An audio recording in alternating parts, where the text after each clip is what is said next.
म्हणून त्यांनी भेट घेण्यासंदर्भात एवढं तर सहसा असेलच ना, शिवसेना प्रमुखाची मुलाखत भेट घ्यायची, ॲटलिस्ट फोन तर केला असेल, साहेब आमच्यावर संकट आहेत आम्हाला वाचवा असं म्हणायला फोन केला असेल का नसेल.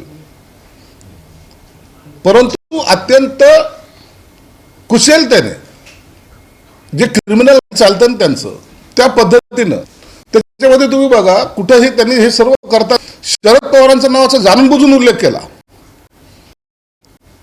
आणि त्याच्यात त्यांनाही गुंतवून ठेवलं की पवार साहेबांनी सुद्धा मदत केली. म्हणून ही स्क्रिप्ट आहे, याला एवढं सिरियस घ्यायचं काम नाहीये. परंतु मात्र नक्की आहे की प्रमुखांनी त्या काळामध्ये आजचे जे संरक्षण मंत्री त्या टायमाला भाजपचे राष्ट्रीय अध्यक्ष होते राजनाथ सिंग यांच्या जेव्हा कार्यकारिणीची बैठक झाली होती त्या बैठकीच्या शिवसेना प्रमुखाने एक वाक्य उच्चारलं होतं मोदी संदर्भामध्ये, मोदी गेला तर जाईल, गुजरात जाईल आणि मोदीला पंतप्रधान करा अशी पहिली मागणी त्या काळात शिवसेना प्रमुखांनी केली होती. म्हणून शिवसेना प्रमुख हे तडकाफडकी बोलणारे नेते होते, हे यांच्यासारखे नव्हते ते. बरं ह्यांचं अस्तित्व त्यावेळेला काय होतं, तुम्ही कुठं होता, काय काय पोझिशन होती, शिवसेना नेता होता, बाळासाहेबांबरोबर बसत होते तुम्ही, त्याच्यावर चुरूट पित होते, काय करत होते.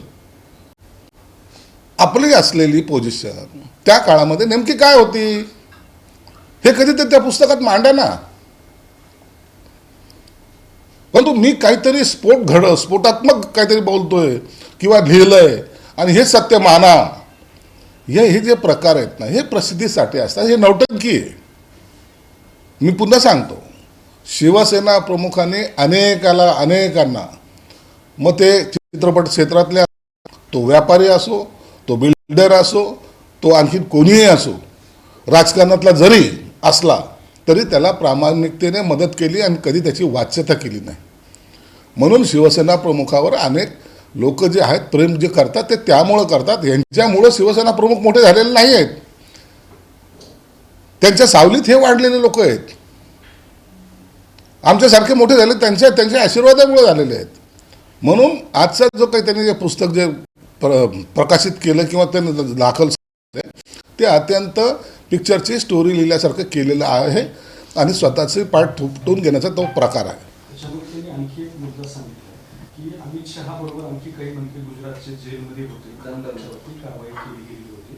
मात्र हा सगळा प्रकार नरेंद्र मोदीपर्यंत जाणार होता, नरेंद्र मोदींवरती सुद्धा अटकेची तलवार होती. त्यावेळेला काँग्रेस तिथं सरकार होता आणि शरद पवारांनी त्या नरेंद्र मोदीच्या अटकेला विरोध केला, त्यामुळे नरेंद्र मोदींना अटक झाली नाही, ते शाबूत राहिले. पण नरेंद्र मोदीने सुद्धा शरद पवारांची अशी परतफेड केली असं त्यांचं. राजकारणामध्ये अशा ज्या गोष्टी आहेत ते सांगून केल्या जात नाहीत.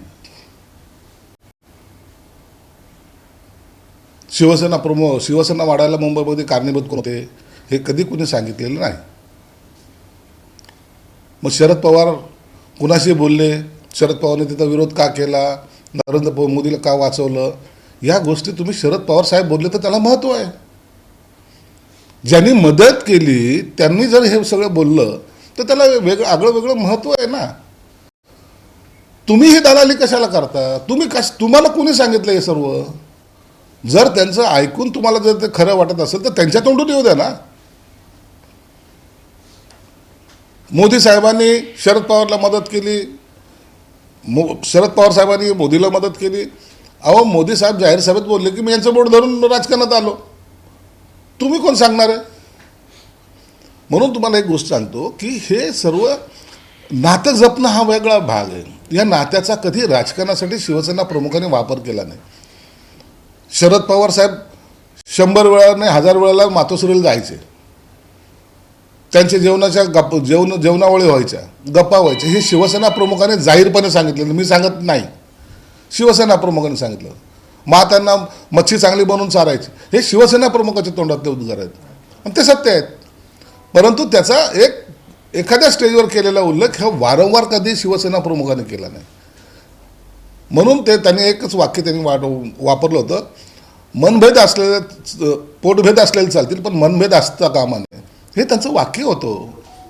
आणि म्हणून तुम्ही त्यांच्या नंतरसुद्धा अशा प्रकारे शिवसेना प्रमुखाचा उल्लेख करणं हे मला वाटतं गैर आहे. नरेंद्र मोदीवरती त्यांनी थेट आरोप केला की ते म्हणतात की गुजरात दंगलीत तत्कालीन मुख्यमंत्री मोदी हे आरोपी होते. गुजरात दंगल कशामुळे घडली, गोधरा हत्याकांड कशामुळे घडलं, त्यावेळेला शिवसेना प्रमुखांचे विचार काय होते, शिवसेना प्रमुख काय बोलले होते, कधीतरी आठवतं का तुम्हाला? अख्खा हिंदू समाज नरेंद्र मोदींच्या पाठीशी काय उभा राहिला होता, काय घडलं होतं असं? म्हणजे गोधरा हत्याकांड जर तुम्हाला आठवत नसेल तर मग तुम्ही हिंदुत्ववादी कसले? बोला ना, स्पष्टपणे बोला, गोधरा हत्याकांडावर बोला. नरेंद्र मोदीने जाऊन काही चोरा चपाट्या केल्या नव्हत्या किंवा अमित शहाने केल्या नव्हत्या. जो प्रकार घडला होता तो इतका संतापजनक होता की त्याच्या रिॲक्शन गुजरातमध्ये उमटल्या होत्या. आणि म्हणून अशा उमटलेल्या रिॲक्शनवर त्या काळामध्ये शिवसेना प्रमुख हे गंभीरपणे मोदी साहेबांच्या बी आणि अमित शहा साहेबांच्याही पाठीशी उभे होते, हे सगळ्या जगाला माहिती आहे. भाजपला ज्या बाळासाहेबांनी मदत केली त्यांचा लोफरांच्या हातात दिला, लोफरच्या हातात दिला. अरे असं म्हणणं आहे की तुम्हाला- पक्ष फोडण्यापेक्षा दुःख याचं आहे की एका लोकर माणसाच्या हातात ही शिवसेना आहे. अहो, खऱ्या अर्थानं जे शिवसैनिक आहेत त्यांच्या हातात शिवसेना आलेली आता. म्हणून हे लोकांनी दिलेला प्रतिसाद, लोकांनी दिलेलं मतं, लोकांनी तुमच्याबद्दलचं दाखवलेली सहानुभूती आता ही दिसून आलेली. तुम्ही ज्या सहानुभूतीच्या आधारावर राजकारण करत होते, लोकांनी तुम्हाला नाकारलेलं आहे. बोलायला लावू नका. शिवसेना प्रमुखाबद्दल तुमचं किती बेगडी प्रेम होतं, त्या शेवटच्या दिवसाला सुद्धा आम्ही तिथे होतो, मी होतो, त्या मातोश्रीच्या आतमध्ये मी होतो. म्हणून आम्हाला बोलायला लावू नका, तोंड उघडायला लावू नका. नसता त्याचे परिणाम वाईट होतील एवढं लक्षात ठेवा. आणि त्यावेळेला जे शिवसैनिक अहोरात्र शिवसेना प्रमुखाच्या पाठीशी एक कोटासारखे उभे होते, एक ढालीसारखे उभे होते, त्यांच्याकडे शिवसेना आहे. म्हणून आज शिवसेना अबाधित आहे. या पुस्तकाचं प्रकाशन इंग्रजीमध्ये होणार आहे आणि ते प्रकाशन राहुल गांधींच्या हस्ते करणार असं संजय राऊत म्हणाले. हा, संजय राऊत काही करू शकतो. तो इंग्लिशमध्ये त्याचं प्रकाशन लिहिल तो, आणि त्याचं प्रकाशनाचा फार विदेशात जाऊन राहुल गांधी एखाद्या विद्यापीठात जाईल आणि हे मान्यने तिथे जातील आणि परदेशात जाऊन ते उद्घाटन करतील. यांना राहुल गांधी आता हे शिवसेना प्रमुखापेक्षाही मोठे वाटत आहेत, हे सत्यच आहे. ही कोठडी संपूर्ण न्यायालयीन कोठडी म्हणजे अथर ऊर्जेच्या दिशेने जाताना हे सगळं आठवलंय असं त्यांचं म्हणणं आहे. अहो, हे संजय राऊत आहे, खरं कधीच बोलणार नाही तो. एखादा दरोडेखोर असतो ना, त्याला जेल होते ना, जेलमध्ये आपण आहोत, आपल्याला जामीन झाली पाहिजे याचा विचार तो करत नाही. पुढे कुठे दरोडा टाकायचा, आता याच्यानंतर कुणाच्या घरावर दरोडा टाकायचा, ही जशी त्या दरोडेखोराची हे असते ना मेंटॅलिटी, तशी ह्या संजय राऊतची झालेली. आता ह्याच्यातून आणखीन काय घडवायचं, काय लिहायचं आता. म्हणून तुम्हाला सांगितलं, त्यांनी लिहिलेली कुणी कॉमन माणसाला विचारा, ही स्क्रिप्ट आहे, ही मनाने घडवलेली स्क्रिप्ट आहे. मी हे नाकारत नाही की अमित शहाला माननीय शिवसेना प्रमुखांनी मदत केली नाही, केली, पण यांनी जी स्क्रिप्ट बनवली ती चुकीची आहे, हे माझं म्हणणं आहे. त्याच्यात ते असं म्हणतात की सनसनाटी निर्माण करण्यासाठी पुस्तक लिहिलेलं नाही, तर ही सत्यकथा आहे. सत्यकथातले अनेक भाग कधीतरी मनाला विचारात जा. राजकारणामध्ये खोटं बोलणं पण रेटून बोलणं हा जो त्यांचा स्थायी स्वभाव झालेला आहे, आता हा बदलणारा नाही आहे. म्हणून त्यातले सत्य जे आहे ते एकदा बाहेर येऊ द्या. आपण ज्या उंबरठ्यावर आहात, आपण ज्या स्टेजला आहात, त्या स्टेजवर सत्य बोलणं हे कधी परवडणारं असेल. तुम्ही असत्याची बाजू घेऊन आज लोक तुम्हाला तुमच्याबद्दलचे मतं ज्या पद्धतीने व्यक्त करतात, याचा कधीतरी त्या माणसाने विचार केला पाहिजे. त्यांचं म्हणणं आहे की बाळासाहेब आणि शरद पवार यांच्यावरती असे उपकार केले, त्या उपकाराची त्यांची अशी परत केली. शिवसेना प्रमुखाचे विचार माना ना. शिवसेना प्रमुख कधीही शरद पवारांशी असलेली मैत्री असून सुद्धा त्यांच्याबरोबर युती कधी आयुष्यात केली नाही. काँग्रेसबरोबर कधीही युती केली नाही. आणीबाणीच्या काळामध्ये इंदिरा गांधीला पाठिंबा देणारे शिवसेना प्रमुख, परंतु याचा अर्थ त्यांनी कधी त्यांच्याबरोबर युती केली का? नाही केली. विचारधारा वेगळी होती. आपल्याला त्या पक्षाबरोबर कधीही युती करायची नाही हे ठामपणे अनेक ठिकाणी शिवसेना प्रमुखांनी सांगितलं आहे. आणि मग त्यांच्या विचाराच्या विरोधात जर तुम्ही काम करत असाल तर तुम्ही शिवसैनिक कसले, तुम्ही शिवसेना कशी वाचवू शकता.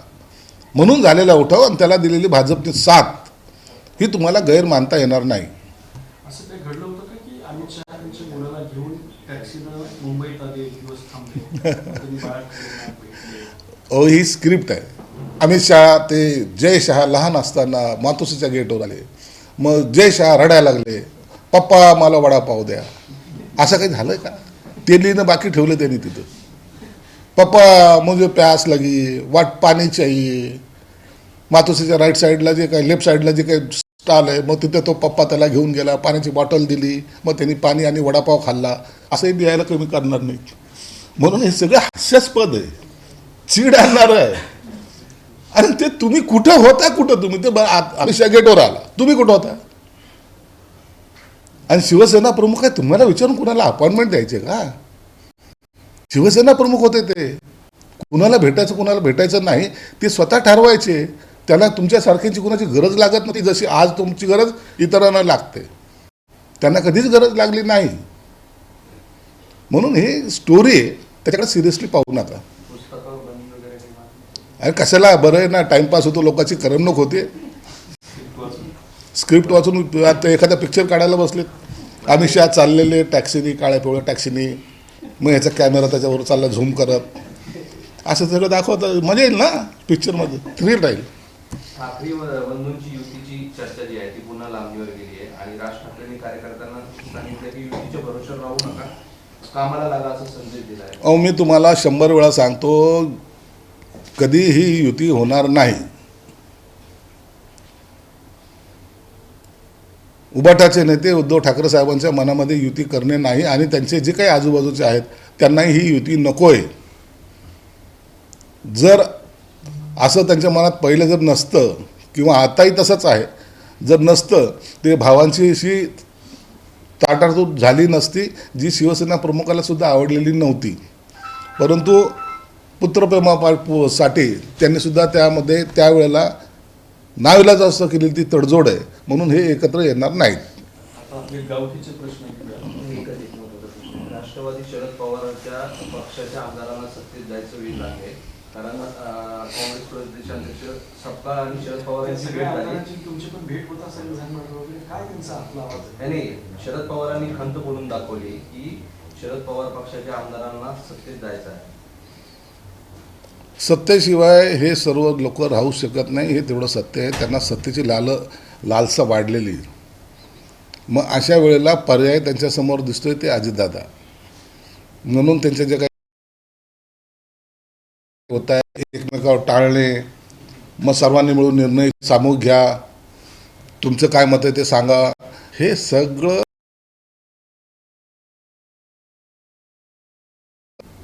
मुळात ठरवायचं काय हे याचं चित्र स्पष्ट हे 8-10 दिवसात तुम्हाला समोर येईल.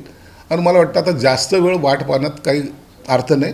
8-10 दिवस फक्त थांबा, तुम्हाला ह्या सगळ्या घडामोडी झालेल्या पाहायला मिळतील. आपल्या गावातील प्रश्न, आदित्य ठाकरे छत्रपती संभाजीनगर शहरामध्ये 5 वर्षांसाठी मोर्चा करतायत. त्या मोर्चाची तयारी वगैरे केली आहे, हजार असल्याचा सुद्धा दावा केला जातोय. तुमची काय भूमिका आहे या मोर्चावर? चांगलं आहे. शहराच्या पाणी प्रश्नासाठी आदित्य ठाकरे येत आहेत, चांगली गोष्ट आहे. लोकांच्या जनभावना त्यांना कळत आहेत, त्यांच्यासाठी ते येत आहेत. परंतु हे का घडलं, कशामुळं घडलं याचाही त्यांनी थोडंसं अभ्यास केला पाहिजे. मग त्याला त्याच्यासाठी जे जे दोषी असतील, मग ते आपल्या पक्षातले जरी असले तर त्यांना काय समज देणार आहात. कारण की त्यांच्या वडिलांनी 2 वेळेला त्यांची माफी मागितली या शहराची. कारण काय होतं हेही त्यांनी पाहिलं पाहिजे. म्हणून त्यांनी येणं आणि जाणं याला जास्त काही महत्त्व नाही. या ठिकाणच्या राजकीय नेत्याला स्वतःचं अस्तित्व टिकवण्यासाठी त्यांनी त्यांना आमंत्रित केलेलं आहे. ते सरकारवरती आरोप करताय, खरं तर एक जबाबदार कोण आहे पाणी पुरवठा योजनेचा हा सगळा जो गोंधळ झाला? हे बघा, आता जबाबदारी त्याच्यावर फिक्स करण्यापेक्षा पाणी शहराला कसं मिळेल या भूमिकेत आपण राहिलं पाहिजे. टीका करायला सोपे जाते, परंतु या टीकेचे सगळे भागीदार आहे असं म्हणायला हरकत नाही. मग त्यांनी असं केलं म्हणून त्यांनी तसं केलं या आता चर्चा थांबल्या पाहिजेत. पाणी प्रश्न हा अंतिम टप्प्यात आलेला आहे. गतीने काम चालू आहे. स्वतः या न्यायमूर्ती घुगे साहेब जे हायकोर्टाचे जज आहेत ते त्याच्यावर मॉनिटरिंग करतायत, ते स्वतः त्याच्यावर लक्ष ठेवून आहेत. म्हणून आता या प्रश्नावर चिघळून लोकांची डोके भडकवण्यापेक्षा पाणी कसं येईल हे पाहिलं पाहिजे. आपण पाणी मिळत नाहीये. महाराष्ट्रातली एकमेव अशी केस आहे की हायकोर्टला पाहणी करावी लागते. याला जबाबदार कोण आहे? तुम्ही मग ते सगळ्या जबाबदारी फिक्स करत गेलं तर त्याला सगळ्यांची नावं घ्यावं लागतील आणि मी ते नावं घ्यायच्या मनस्थितीत नाही आहे. आता पुन्हा त्या गोष्टी पुन्हा समोर आणण्यापेक्षा आता पाणी योजनेचं काम कुठपर्यंत आलेलं आहे, पाणी योजना कधी सुरू होणार आहे याच्यावर लक्ष आम्ही केंद्रित करतो आहे. स्वतः न्यायमूर्ती स्वतः त्यांनी व्हिजिट दिलेली आहे, मी स्वतः व्हिजिट दिलेली आहे.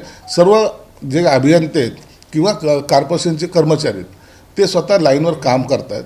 24/7 काम चालू आहे आणि मला वाटतं कोणीही असा व्यक्ती नाही ज्याला या शहराला पाणी मिळू नये अशी त्याची मनस्थिती आहे. प्रत्येकाला वाटतं पाणी सुरळीत सुरू झालं पाहिजे आणि म्हणून आम्ही सर्वजण प्रयत्नशील आहोत. आम्ही कुणावर आरोप करणार नाही. पाणी लवकर आणण्याचा आमचा प्रयत्न राहील. सध्या कुठवर आलं पाणी? जवळपास 90% पर्यंत आहे आणि आता जे काही छोटं मोठं काम बाकी आहे हे ते 8-10 दिवसामध्ये त्या कामाचा एक निपटारा होईल. पाणी पहिल्या फेजमध्ये जे येणार आहे ते मला वाटतं एक सगळ्या त्याच्या टेस्टिंग वगैरे हे सर्व करायला तरी 4 दिवस आड पाणी या शहराला मिळेल अशी परिस्थिती आतापर्यंत तयार झालेली आहे. परंतु त्याची टेस्टिंग आता करणं बाकी आहे. तर मला वाटतं ह्याला 15-20 दिवसाचा कालावधी लागून थोडी टेस्टिंग होईल आणि त्याच्यानंतर पाणी पुरवठा कसा सुरळीत करायचा याची सगळी खबरदारी हे कॉर्पोरेशन घेईल. म्हणजे काय? हे ह्या दोन्हीकडचं भांडणं जे आहेत ना, ह्या भांडणामध्ये अस्तित्व दाखवण्यासाठी केलेलं त्यांना वापरून घेतलेलं आहे फक्त आदित्य ठाकरेंना. त्यांनी यायचं, अंबादासने त्यांच्याबरोबर राहायचं, घोषणा द्यायची लबाडावनो पाणी द्या म्हणून, मग ते येतील, प्रेस घेतील आणि नंतर मुंबई स्थळी रवाना.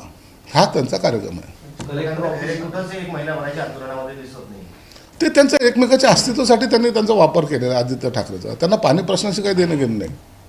कलेक्टर ऑफिसला जे तुमचं कार्यालय सुरू झालंय त्यावरून आता टीका होते आणि कल्याण कार्य असतील किंवा बाबतकर हे म्हणतात आता आम्हाला देखील तिथे ऑफिस आहे. पालकमंत्री हे पद राजकीय नाही हे त्यांना पहिलं समजून सांगा.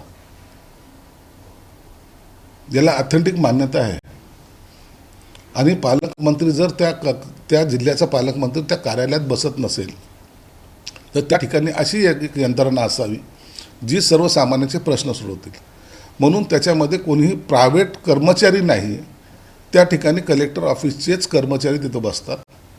ते माझ्यामार्फत जे येणार आहे मुख्यमंत्री सहाय्यता निधी योजना, कॉमन माणूस हा मुंबईला जायचा, त्याला आता तिथं जायचं, तिथून सर्व त्याचा पत्रव्यवहार होईल, त्याला तिथंच त्याचा आउटपुट मिळेल. काही तलाठी काही अधिकारी भेटत नाहीत, मिळत नाहीत, त्यांच्यासाठी त्यांना चक्रात ज्या लोकांना मारावं लागतात त्यांनी तिथं तक्रार करा, त्याचा निपटारा तिथं होईल. म्हणून एक तिथं कलेक्टर ऑफिसलाच असलेली एक पॅरलल तिथं छोटीशी यंत्रणा जी कलेक्टर ऑफिसचे कामामध्ये त्यांना सहभाग किंवा त्यांना सहकार्य करेल यासाठी ती यंत्रणा आहे. पालकमंत्री जाऊन त्या ऑफिसमध्ये रोज बसणार आहे, काहीतरी आदेश सोडणार आहे, हे सगळं जे चित्र रंगवत आहे ते चुकीचं आहे. विरोधी पक्षाने अंबादास दानवे असं म्हणतात की पालकमंत्री तिथे बसतील आणि कलेक्टर त्यांची हाजीहाजी करेल, त्यामुळे नागरिकांची कामं होणार नाही. जर तिथे कार्यालय झालं तर आम्ही त्याला विरोध करू आणि मग आंदोलन करू. आंदोलन करा. पालकमंत्री ॲज गुड ॲज या जिल्ह्याचा मुख्यमंत्री असतो, प्रत्येक जिल्ह्याचा.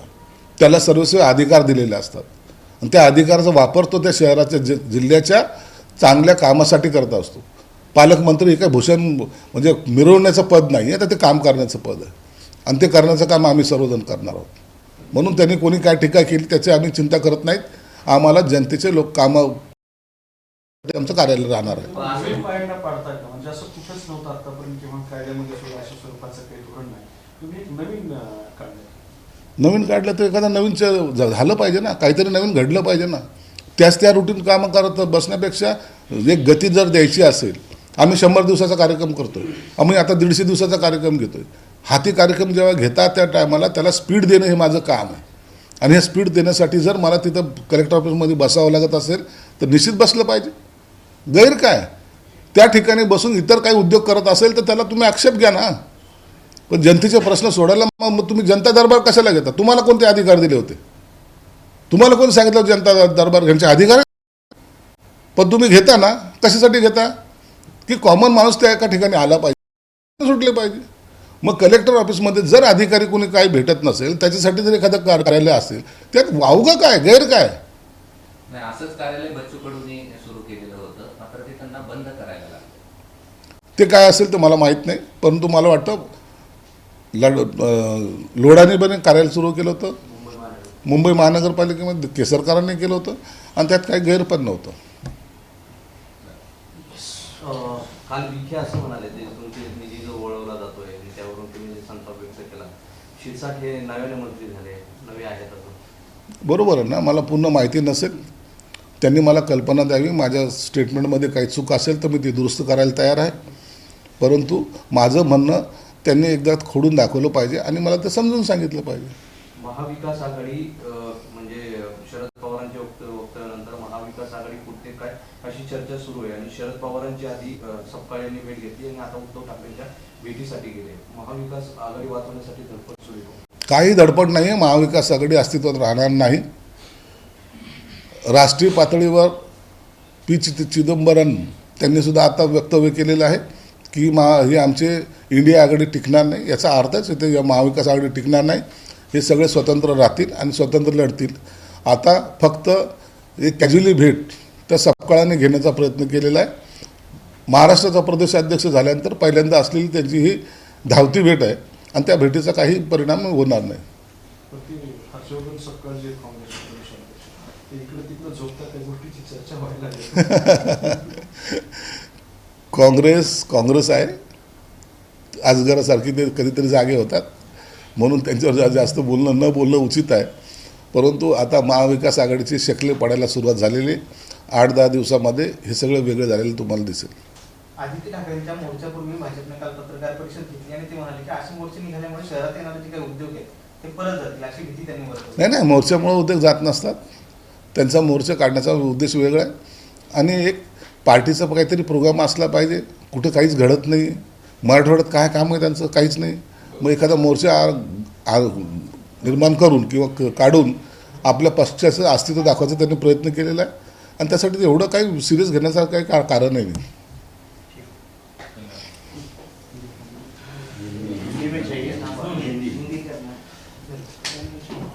ये हिंदी मराठी होता संजय राउत ही जोगा है रवि.